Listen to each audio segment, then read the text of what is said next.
என்ன ஒரு தூதர் பாருங்கள். அந்த தூதருடைய கருணையை கொஞ்சம் நினைத்து பாருங்கள். தூதர் ஒரு வார்த்தை சொல்லி இருந்தால் ஒரு ஊரே அழிந்திருக்கும். என்ன ஊர்?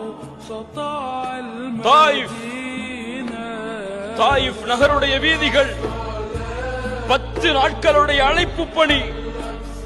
சாதாரண வார்த்தைகளை அவர்கள் சொல்லவில்லை. தூதரை பார்த்து ஒருவர் கேட்டார், முஹம்மதே, அல்லாவிற்கு வேறு ஆள் இல்லையா? உன்னை தவிர வேறொருவரை தூதராக அனுப்புவதற்கு?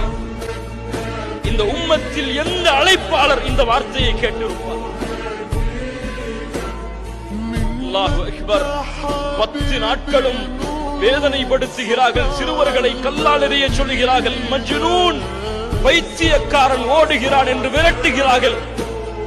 10வது நாள் கண்களில் இருந்து கண்ணீர் வடிந்து இரத்தம் முகமெல்லாம் ஆகி அல்லாஹ்வுடைய தூதர் நடந்து வரும் பொழுது ஜிப்ரீல் வருகிறார். அல்லாஹ்வுடைய தூதரிடமிருந்து சலாமை சொல்லுகிறார்.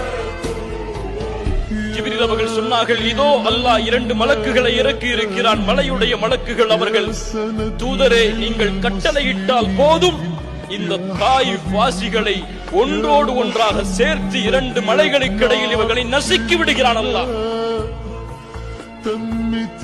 அந்த கருணை, அந்த ரஹ்மத், வமா அர்ஸல்னாக இல்லா ரஹ்மத்தல் லில் ஆலமீன். அவர்கள் சொன்னார்கள், இல்லை, வேண்டாம், இவர்கள் இந்த ஈமானை ஏற்றுக்கொள்ளாவிட்டாலும் இவர்களை பின்தொடர்ந்து வரக்கூடிய சமூகம் இந்த ஈமானை ஏற்றுக்கொள்ளும். வல்லாஹி, அல்லாஹ்வுடைய தூதரை தவிர வேறு யாரும் இந்த பதிலை திருப்பி கூறியிருக்க